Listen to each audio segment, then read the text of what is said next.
I'm Jennifer. Hi, I'm Mike, and welcome aboard to our brand new podcast called Taking Off with Mike and Jen.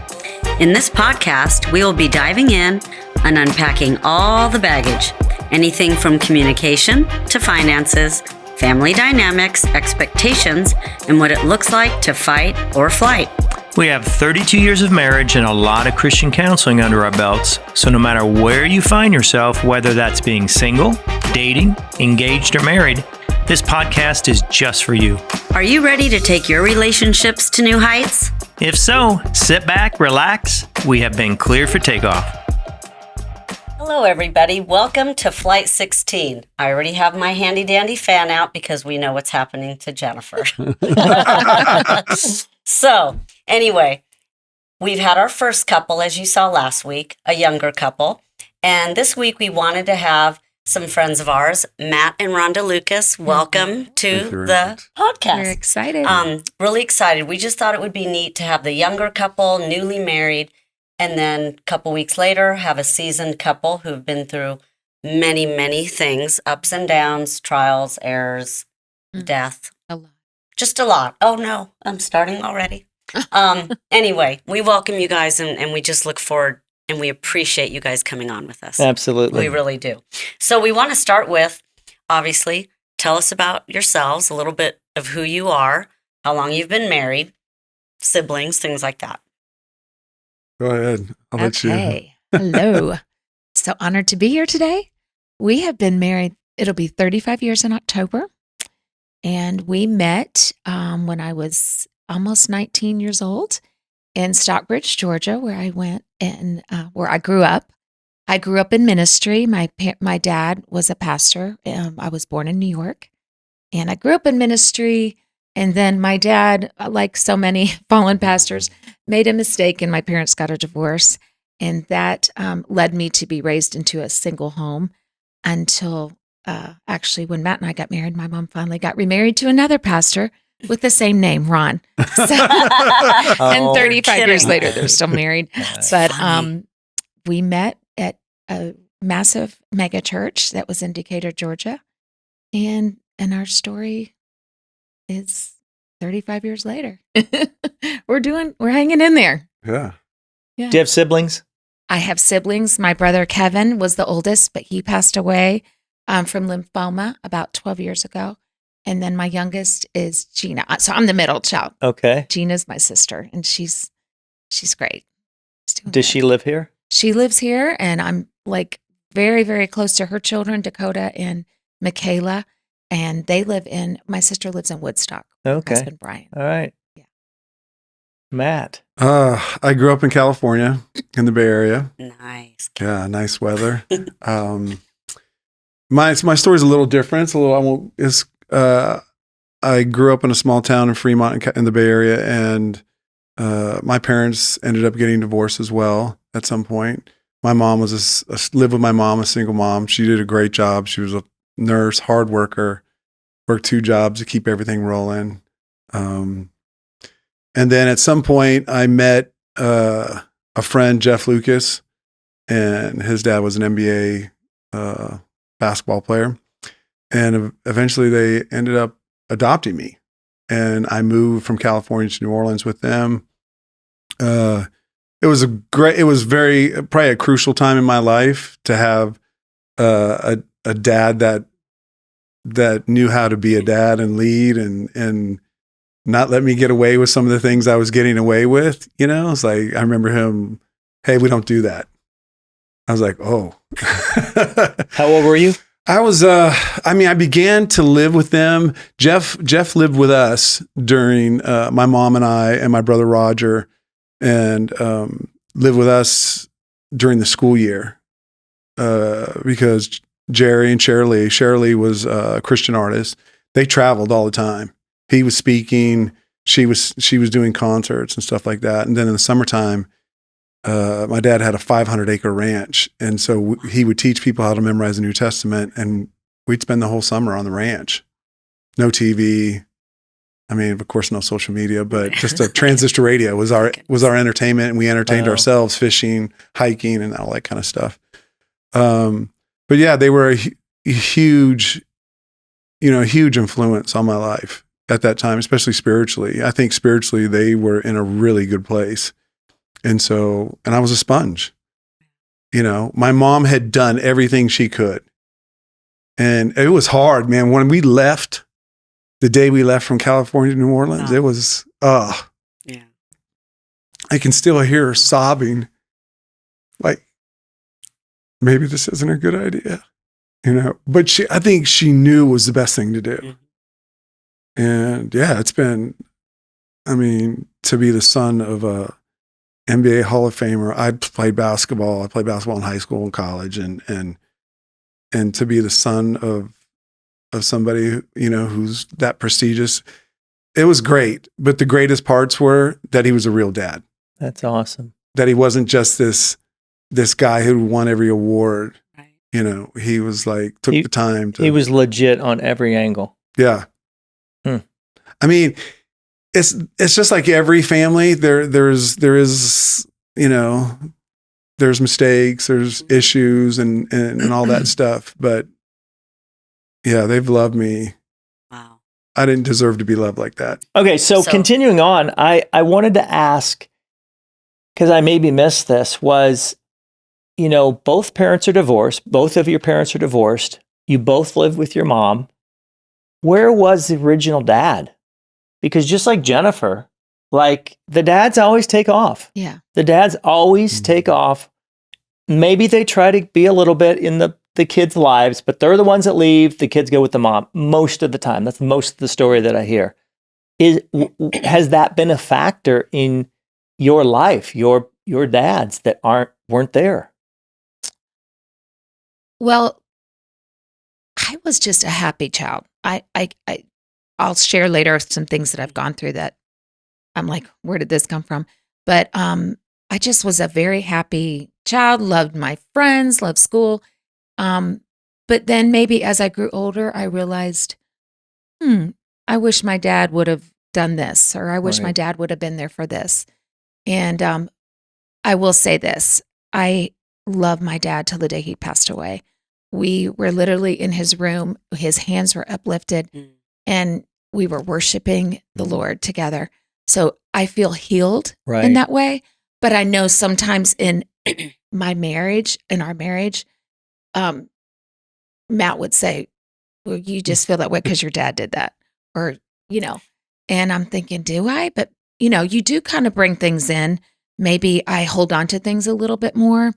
I want to provide for my kids more because my dad didn't. Right. So I want to do things that I never got to have done for me. Was he present in your life growing up, even though the family split apart? Or was he like my dad, where he literally left with his mistress and like, that was it? He came back into our lives when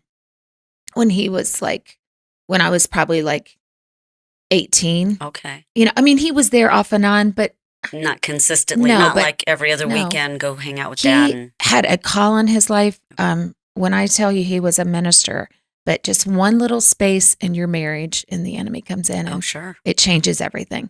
So the dynamics of everything changed. But I can tell you this, when he passed away, there was no bitterness. There was nothing, but I sure, of course I would have loved Right. my dad to, go with me and pick up my dress and Right. just all kinds of things that you realize because Matt is so good Yeah. to the kids. And I'm like, wow, that's what a dad should be. Right. It's pretty cool. Yeah. And I appreciate you sharing that, because I think, as I said earlier, some of our listeners are believers, some aren't. And people need to know he was a pastor, he was a man of God. But guess what, everyone? We're human.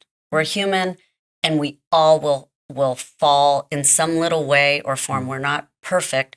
And so when people try to say, oh, all Christians are hypocrites, True. not on purpose. We're human. Guilty as but charged. we Guilty are. as Here we charged. are. So don't let that stop you from walking into a church. Okay. Amen. I think And I think where we start to look, where we mess up in church is we start to look to the man Yeah. instead of the Lord. Yeah. And we put a title on him and we're Mm-hmm. drawn to him instead of what, Right. Right. we're going to make mistakes. Yeah. like when Rhonda and I first started dating, she was like, as far as her and her relationship with her dad, sometimes her dad would call and he would he was definitely had been drinking. And it was amazing to watch her navigate that. And basically, hey, Dad, you're forgiven. You don't have to do this. It's, and she would, instead of yelling at him and being bitter, it was just the opposite. And they talked about him, like Rhonda's mom would talk about, like, he was really gifted. Like, he could preach, he could sing, he had the prophetic word, he laid hands on people and they were healed. And it's like when I first met him, I'm like, yeah, Sure? okay. Are you sure? I didn't believe it. Right. I didn't believe it until we got married. And then he did the prayer at the rehearsal dinner. And I was like, oh, who's this guy? Wow. I was like, just one prayer. Right. And then, of course, the last couple weeks before he passed away.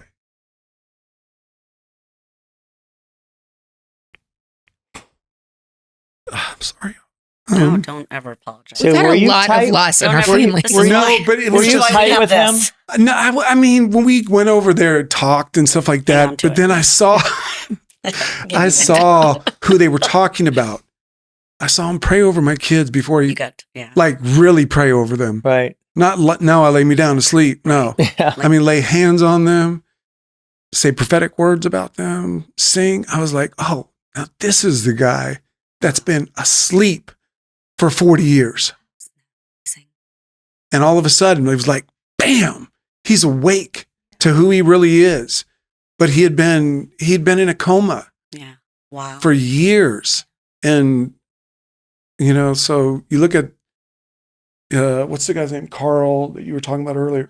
Lentz, it's like, Grace of God. if he could have done something, or if somebody could have helped pull him Yeah. out and said, listen, bad mistake. Yeah, most definitely. But we're going to pull you out of this hole. And, maybe it was that error that, like, man, you're done. Yeah. It's over. Wow. We were talking last week about King David Mm. and the mistake that King David made, and then, the consequences of that mistake. Mhm. But then he was a man after God's own heart. And that just reminds me of what you're Mhm. talking about. It's Yeah. you can be rotten and still be a person after God's own heart. You Yeah. struggle with those Mm. sins, those things, because as we've already shared in all of our flights, is we have all this baggage, all this stuff Mm. that we don't ask for it when we grow up. We just receive it. And some of the decisions that we make are bad. So we Yeah. bring baggage onto ourselves. And then some of them are just brought onto us, Yeah. right? A lot of times we come into this world fairly innocent, and because of divorce and because of molestation, because of all the things that Yeah. happen to people, it twists our brains, and Mhm. it just does. We're all damaged goods. Mhm. And that's what we try to focus on, is just the grace that we can receive Yeah. through all of that. And it's hard because the enemy doesn't want us to accept that. Mm. Doesn't want us. He wants us to stay in the crapper, Yeah. Mhm. because that's where, Yeah. he's where most he happy. lives. That's where he lives in the lives. dark. I mean, I felt Exactly. like her dad, it was almost like a Samson moment before he Wow. passed away. Wow. Just, That's amazing. Well, the One- impact, look at how it's affecting you now. oh That yeah. impact It's he like had one more time. 35 years ago. Just let me feel Yeah. that. Yeah. Let me feel that anointing one more It's time. beautiful. That's awesome. So- What a gift. Oh, I hate to be so. No. I mean, this So is me. was your Love it. your birth father in your life after the divorce? Yeah, he was. Old Papa Lou. He was a character, and I had to warn Rhonda, like, listen, I've asked my mom, like, and this is terrible, but I've asked him, like, hey, I know you messed around. I know he's not my real dad. That's terrible. And my mom would just like slap me. She goes, you're horrible, because we're nothing alike. I don't think we're anything alike. And so, I mean, I'll tell this one little story. The first time I took Rhonda out to California, we're having dinner at his house Oh, and we're eating chicken, and it was so embarrassing. he ate this piece and he's getting ready. He throws it across the table because he thinks the glass window, sliding glass Is window is open. open. and it It's hits just the window sliding. and slides down. I was mortified. I This was is at like, dinner, your But first yeah. impression. But you know what? Hilarious. When he passed away, we were there. Another That's so story in worshiping, and he was just a funny oh, man. he was one of the funniest guys. One of I've the ever- funniest guys you'd ever meet, but you did not want to take him out. You in do not public. want to take him anywhere, Oh, nowhere, because he would just Zero embarrass etiquette. you. Yeah. Yeah. He was That's funny. awesome. It was just so. Yeah, I mean, So we had a funny. relationship, and yeah, there was definitely a huge gap where there wasn't much of anything. I was really close to my mom, and so Still, yeah, I mean, we were thick as thieves, because it was kind of like it was her and I In the and my world, brother yeah. Roger, and I think because I was the oldest, I had to take on a lot of responsibilities when they got divorced. So there were good aspects to your parents' marriage, your second parents, Yeah, we'll yeah. say marriage. And then I think timeline for you was, did you see that later on with your mom? Did your Oh, mom get remarried? absolutely. So He you is saw still- dysfunction, and then you saw the He way it has should have been- been. he's stepped in and took the role of a father to us, and another pastor.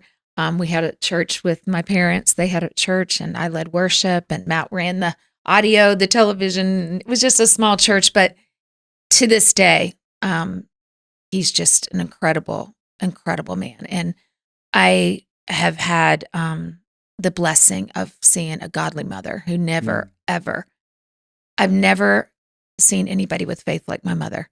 And she lost her son, also my brother, to cancer. He's buried by my son. So we can get into that later. Yeah. But so yeah, he's been wonderful. Yeah, Ron Poach is. Yeah, he he's is a really great he's guy. the standard of Yeah.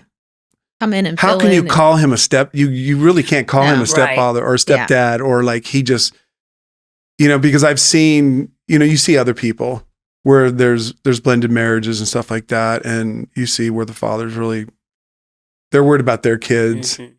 They Oh, sure. they really don't. They're not making that connection, and that never happened. He made such a strong connection with all of us from the get go. He did things he never should have done for us. See, and that's awesome. I like to hear that, because that doesn't seem like that's necessarily the standard. norm. No. The norm, yeah. And to hear that, it's just somebody doing the right thing, and it's not caught on what's the name, whose kid is this, Yeah. Yeah, blah Exactly. blah blah. It's just what's the right thing to do here. Yeah. yeah. Love on people, Yes. plain and simple, and that's what they did. So what a great example. Oh yeah, it's Yeah. amazing. Everything that we've already talked about so far, I see all these pluses and minuses and all these things that just go into the equation of like who you are today, Yes. right? Yeah, Really and does. so you just you want to grab all the good, Yeah. learn from the yeah, bad, yeah. Yes. and then Yeah. create the type of I parents. think that's what we've had Mhm. really had to do. Well, and that's the goal, right? I mean, the goal is to stop the cycle, as we've Yes. said all along, stop the cycle that was not right Yes. and put it in the right direction. Yeah. Because your generation that you're raising, your kids, that's what you want to do, is Mhm. just to change it. You didn't ask for any of those things to happen to you growing up, but they did. So fine. But then now, through your faith, your walk, you're like, okay, I have some direction here. Yes. I am going to do something different with my kids. Yeah. And that's what we're trying to do here, is really get people on the right track and say, you know what? It doesn't matter what you've been through. You can change. It can be Mhm. different. It can absolutely go a different direction. All right, Jen.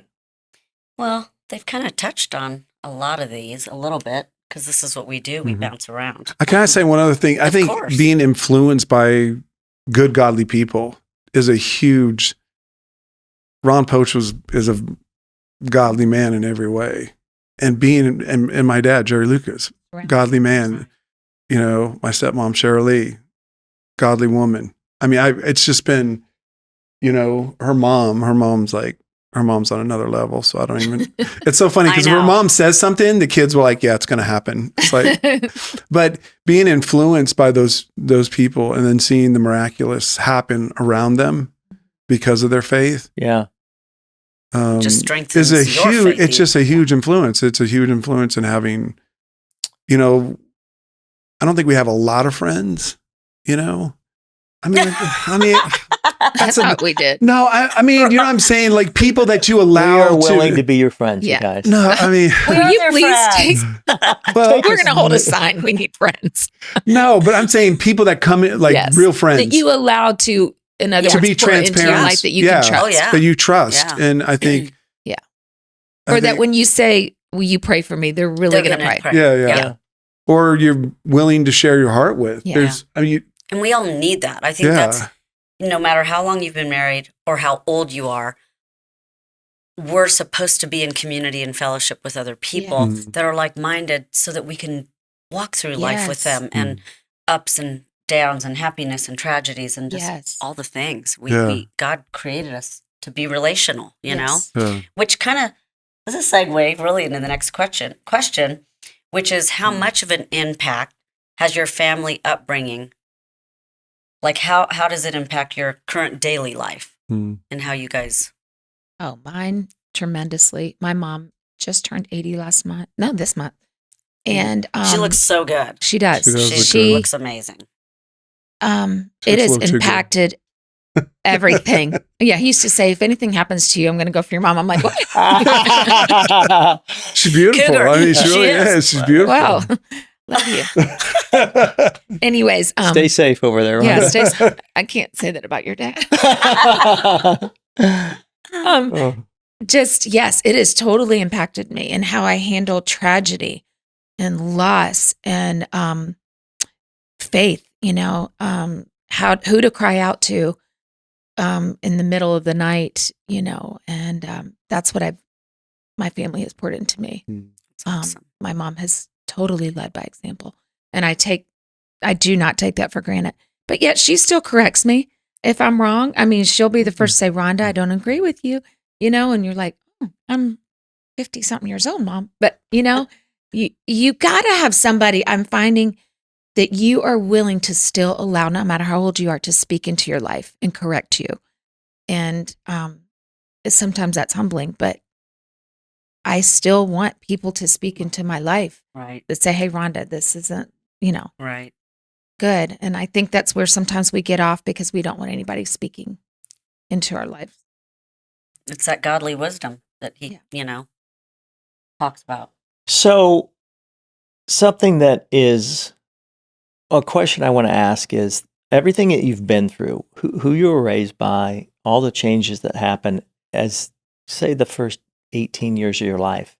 How does that affect your relationship with each other now, as well as other people, coworkers, just people you come in contact? Like, there's obviously a lot of positive things, but the baggage things, like you've dealt with a lot of baggage, but then the baggage always seems to just like, "Rah," yeah. How have those things, what would you want to tell the audience in regards to that? Is you've worked Well, through a lot. Like, here's a little, do you mean this? Like, here's a teeny example, which I've touched on in prior episode. So, I'm in my walk, marriage is good, things are good, kids, right? But early on, I didn't realize how someone would wrong me because my whole life I had felt wronged, Yeah. right? Mhm. So now I'm in control of my life, and I'd be at a grocery store, or this has happened at Nordstrom years ago, where maybe the associate was really ugly and not kind, and I really rub against people that aren't considerate and kind, and so I snap. I literally get angry and I snap, and I've had to go back, thank goodness, and apologize and say, "I'm sorry, that's not me. I overreacted. I was rude, whatever." And that still creeps in sometimes. My kids have seen it, and it's ugly, and I am embarrassed by it, but I have worked on it all these years. So you're meaning like that, like we're just something you don't realize from way back then Yeah. still affects you And now. the goal to the answer really is for people at all ages, but especially people like our age that still might be hanging on to some of this stuff. Some of these things that, I compare it to, you have a wound, you've been cut, and then if you put Band-Aids over it, what you really need is to take those Band-Aids off, go inside the wound and deal with that wound. Clean it out. Clean it out and stitch it and so forth. Not just put the Band-Aid over because it's still in there. It's still festering. Stuff like that. I think mine from growing up single is I'm a fixer. I want to fix things, Mm. and I want it to be quick, and I want a person to feel happy, or I just want to fix things. And Matt always says, Rhonda, you can't change them. You can't do this. And I'm like, well, I can try by helping them do this or helping. And I find that when I do that, I can become anxious. I can become stressed because I am not God. And there are things that people have to walk through. You'll walk through with them, but you cannot fix it. It's like grief. Nobody can give you the right words Right. or bring you the right flowers or bring you the right meal. It's something you have to walk through individually. And I'm really learning still to surrender. Like, okay, I can't fix this for you, but I'm going to be here because I love to fix. Because as a child growing up in a single home, I would fix things because I would take care of my younger sister. And, I'd come home from, school and the house would be flooded, but I'd have to fix it before my mom got home from work. Or we didn't have groceries, and I'd try to make something, just always trying to fix it. Mhm. Great Interesting, answer. yeah. Because it's just, what's just crazy is that we're all such the same. Yes. It's the same exact story over and over again. So whoever's listening, everyone's been through it, or Mhm. not everyone, but tons of people have been through it. What she's been through, I haven't. What I've been through, she hasn't, but people have been through it. And so we look at the successes and we still learn from what those things are. Mm. But they're our foundation, whether we like it or Yes. not. Yeah, They are our really are. foundation, right? They really are. How about you, Matt? What do you? I think once the divorce happened, I got into survival mode. Arrogant. I'd get in your face. I was not a very nice person. Okay, I have to interrupt. And that is one reason I did not want to date him. I met him at church. They were running, he was running camera. Okay. And I told my mom, who is that guy? There was like 2,000 Okay. people in this church. I said, who is that guy? He's after church. He was getting on my nerves. He- Whoa. and I thought, do I have something in my nose? Because you could feel this camera. And my mom said, oh, that is Matt Lucas. He is this and that. I said, I don't want him. I don't care, Mom. And then he asked my mom for my phone number that night. And I was like, I'm And she going gave out it. with you. She did. Oh. Oh, she thought he hung the moon and stars. And I was like, I don't want him. Everyone else wants him. Like, okay. Right. So, because I That's did awesome. think you were arrogant. Oh, And see, still we never sometimes even it really comes up talked. a little bit. Well, That's what we're getting at. That's exactly what we're getting at. That's what we want to hear. I think it was survival mode. So, you just didn't, I think when you feel like maybe you're backed into a corner, You're what I'm going to get a saying? little aggressive. Oh, yeah, you're very your claws are going to aggressive. come out a yeah, little bit. always. And then playing sports made it probably Sure. even better Yeah. in some ways. But when the Lucases came into my life, all that, we moved from California to New Orleans, I decided I was going to completely change. I mean, completely. I was not going to be the same person. Wow. But they gave me that environment because when you're living in a single home, and we lived in a good neighborhood, but you when your mom's working 2 shifts and she's not coming home Oh, till God. 3, You're 2 or 3, latchkey. yeah, You're doing what you're you just want. like you go to sleep with one eye open because every noise you hear in the house. Scary. Yeah. So when we moved to New Orleans, it was probably the first time I had slept like Wow. deep sleep. Like, oh my God, kidding. because I felt protected. Wow. Not that so believe interesting. me, No, I get it. nobody would Yeah. have messed with my mom. She would have. I mean, she was. Because you were the guy in the older. That's right. You were protecting Yeah. your sister. And I mean, your there were some amazing moments when my mom would break down and grab me, and I was realizing like, oh, she needs me, not just to do the chores. Right. It's, and we had an emotional. We were so close.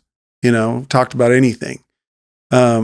But when I went to live with the Lucases, it was it was different. Mhm. It's spiritually they were in. gift. It was Man. it was truly a gift, and it was maybe the most fruitful time of their life spiritually, and so that's the fruit I ate from, for 7, 8, 9, 10 years. Still to this day am, but in that mode, I was 17, 18 years old. At that point I was a sponge. Right. Like I remember being at church and not many people raise their hands. And here's you're sitting next to your dad. He's 6'8", and he's got his hands up in the air. And you're like, I mean, he looks like the Statue of Liberty. He's so much bigger than everybody else. And you're like, oh wow, if he's brave enough to raise his hands, then I'll just put one up. You know what I'm saying? Right. But it was that kind of mentoring, that kind of courage, and Shirley the same way. That's She was awesome. a worship. She was a Christian artist, and so she wrote worship songs. Like she started at midnight. Now my brother Jeff hated it. It's like we were upstairs and he'd be like, Shirley, stop playing the piano. Because that's when she got her, Yeah. her Her creative juices were flowing. Wow. But for me, it was kind of the opposite when she would play. I mean, I was just like, oh God, this is so good. Wow. I think you just taught me something. You know how I'm super, super fearful of like a lot of things? yeah. And I always thought, Boo. I know, I always thought it was because of all the scary movies that I watched when my mom was out working 3 jobs and we were home alone all the time. But it also could be because we were home alone all the time and we Oh, had yeah. no man in the You're house. automatically on guard. That's yeah. part of it. Yeah. Wow. Enlightenment. Sure. You have enlightenment. See what we learn on these things Yes. about ourselves. Sorry, that was lot. just a side thing, but I No, because But it it's an makes such insecurity sense. that just doesn't kind of yeah, really 'cause- go away. yeah. I still sleep, and even in our own house. Oh yeah. Like if I hear a noise, man, I'm out of the bed. Oh, I'm me like, wait, too. what's going on? When he's flying and I'm home, we have big dogs, right? Yeah. German Shepherd. I'm still like door locked, Yes. possible weapon out. I mean, Just possible. I mean, it's possible. yeah. Try it. But yeah, and Yeah. I'm always just like, oh, okay. And I'm just Yeah. like, Lord, It's- okay, I have no fears of the enemy. I got it. Anyway, sorry, got off track. No, you're right. One thing I just want to say, what is cool about your story is that in light of the divorce, it turned out with like a good family situation. Yes. Oh yeah. And Very there's Both going to of be you, people, both of blessed. you. Very blessed. there's going to be people out there though that it really doesn't. Yeah. But I think the encouraging part is if you look at like, well, why was that a good family situation? You guys have already mentioned this. They were in church and they were relying on Yes. something different than the world. Mhm.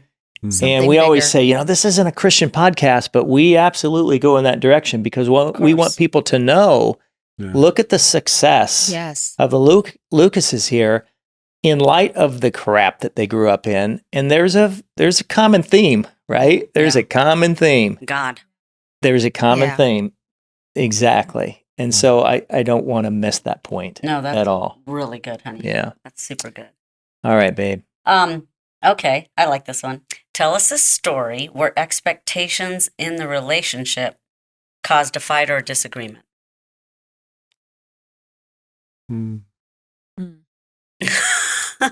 Expectations. Have you guys ever had expectations? Oh, Lord, yes. Damn. Okay. I was trying to think which day we were talking. This morning.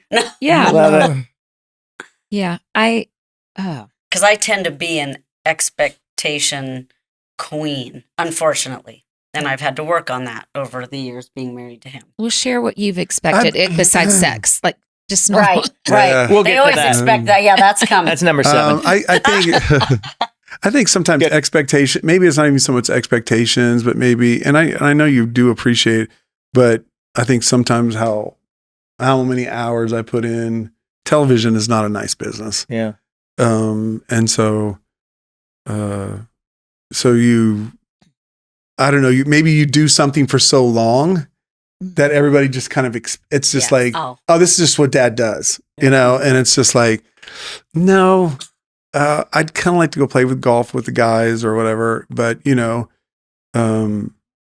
but there's other responsibilities. And I think that's the thing you have to look at too, is like, no, I'm still the dad till they put me in the ground, right. no matter what. And so I guess that expectation, and is that really an expectation? I mean, when we fight, we're not big fighters. I don't think. We usually end up laughing about how stupid and silly Yeah. the fight is, Like the ice maker. You want to tell that story the other day? No, I'll let you tell it. no, let's Be honest. sometimes, okay. Sometimes saying I was wrong and sorry is hard for both of us. Okay. Especially you. Mm, Oh. let's ask the kids on it. She always says, ask the kids, but they always tell me you're the one. No, they tell me.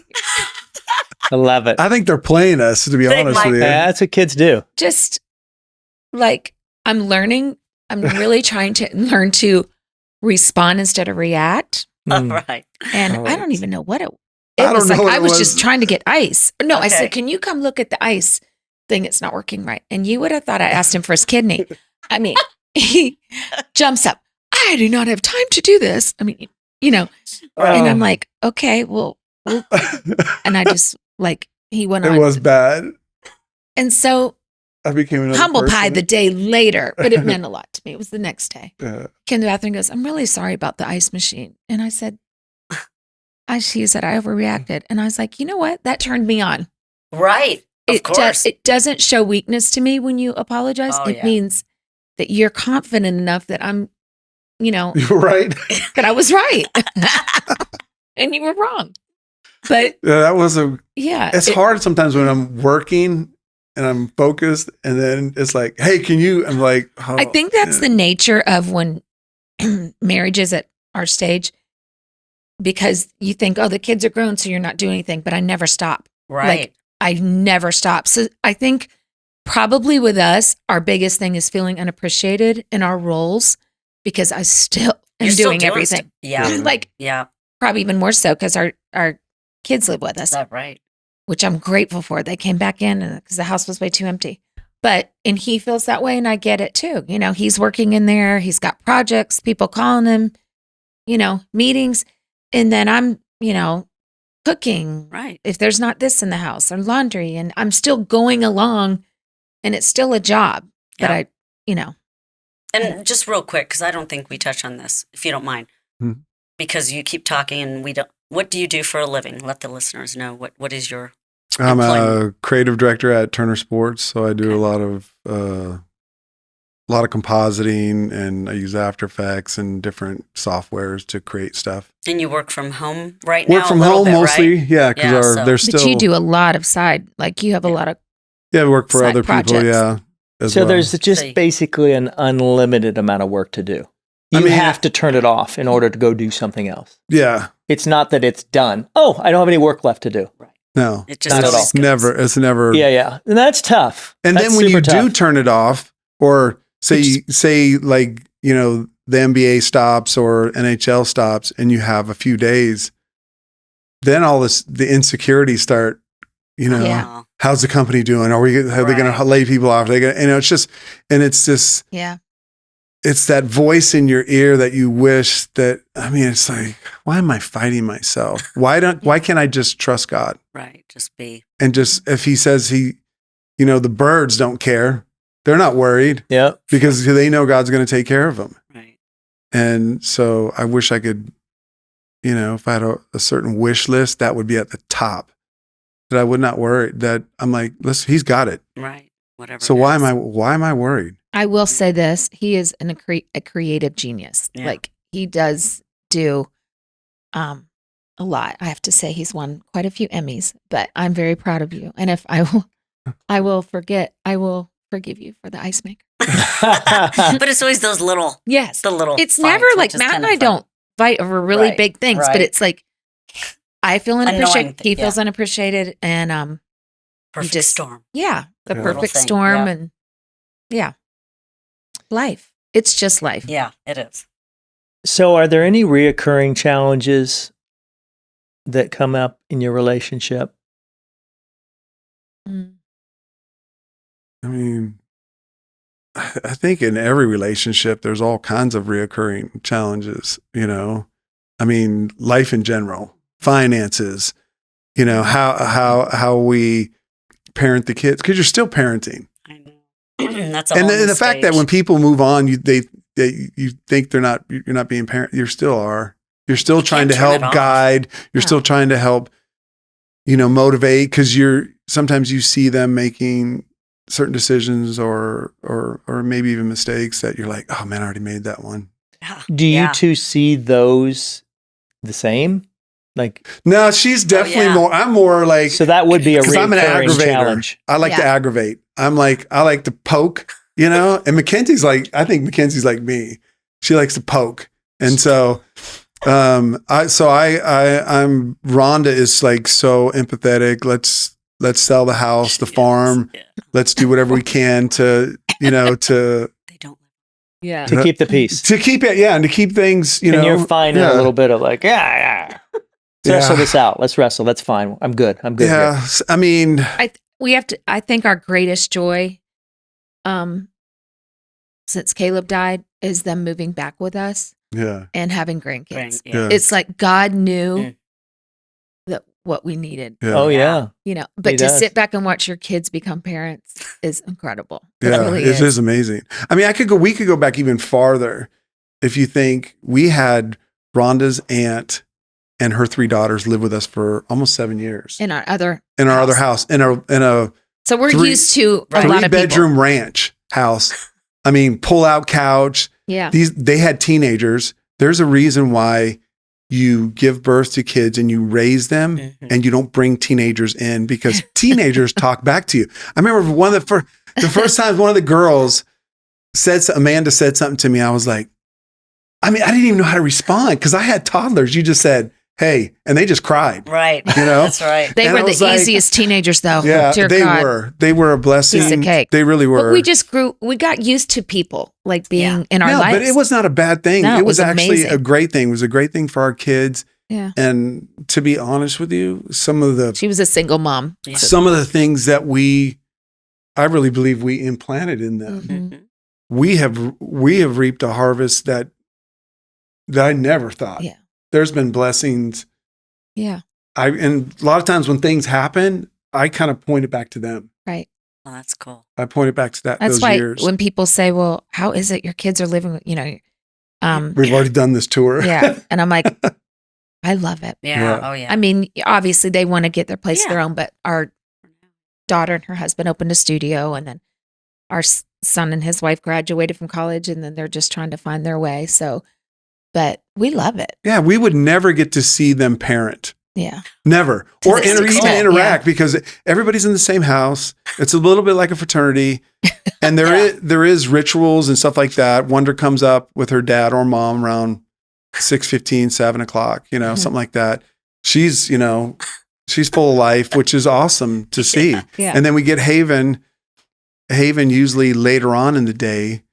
And Wonder goes to bed before it's even dark outside. And I think it's so funny because I give Kenzie a hard time. I'm like, she is never like, she doesn't know what it means like for it to be dark and then go to bed. But they do that. They do that for the sake of their marriage. Yeah. It's- Right. Yeah. She's That she's is- go all it is a day. cool So gift. I'm like, the Which is a- street lights aren't on, y'all. Which I think is a great point that you just Yeah. made. I don't want to go past that because that's something else we've talked about. It. They do it for the sake of their marriage. mhm. That is important for people that are having kids out there. Your kids aren't going to rule your life. You raise them and you got to keep your marriage strong. And that's part of what you just said right there is they Yeah. do it for the sake of their marriage. Yeah. It's mom and dad come first. Kids, they are behind you. Yeah. That They doesn't mean fit abuse them. into- That doesn't mean anything. No. It just means that they fit into your life. Yes. Yeah. And that's important Yes. because we see far too many couples Yeah. who mess up their marriages because the kids are everything. And then, Yeah. like, who are Well- you? I don't know who you are. Well, your parents, yeah. you know, Yeah. I all of a think, sudden like- everyone leaves for college or leaves for wherever. And it's like, I fell out of love with you. Yeah. I mean, how many times have we heard that from, sadly, some of our friends? I Yes. So fell out of love maintain with your you. So- marriage and your kids will see that. And Yes. they will and be that's brought why I up. like them. If we do have an argument, obviously they see something. They see Oh, they'll us. chirp it. They'll chirp Yeah. in. Yeah. But we never go to bed mad like No. at each other. Like I can never remember us like going even a day without talking to each other or Yeah. I don't know we- how many days we have going to bed mad. Maybe 2 months worth. Or is that minimum? That's minimum. Yeah, I know. Babes, that's a We're minimum. so jacked We up. don't. Not anymore, but No. there was. Oh, it is snuck in every. Like, remember that one Yeah, time? but- Like, well, it maybe doesn't 6 mean months ago. that we're excited to be together Right. that night. But in general, it was Yeah. definitely our But past. back in the past, Gosh. it'd be a week of no talking. Oh, we wouldn't talk. See, oh, I can't it do made that. my stomachs. It was awful. I can't It do was that with awful. any unresolved situation. That's Yeah. maybe the fixer in me. Yeah. Yeah. But Oh. if I've had words with my sister or something, I You've can't got let to it deal go. with it. Yeah. Yeah. It's not healthy as we've. No. talked about. We know it's We've jacked up learned, everybody. We've for learned. sure. Well, ladies and gentlemen, this is your captain speaking. It looks like we have run out of fuel. Therefore, we're going to need to land this airplane and fuel up. So with that, I'm going to say, flight attendants, prepare the cabin for arrival, please. Yes, Captain, I will. So, we ask you to please bring your seat backs to their full and upright position. Please stow your tray tables and make sure your seatbelts are fastened, and we'll catch you on the next flight. Have a great one.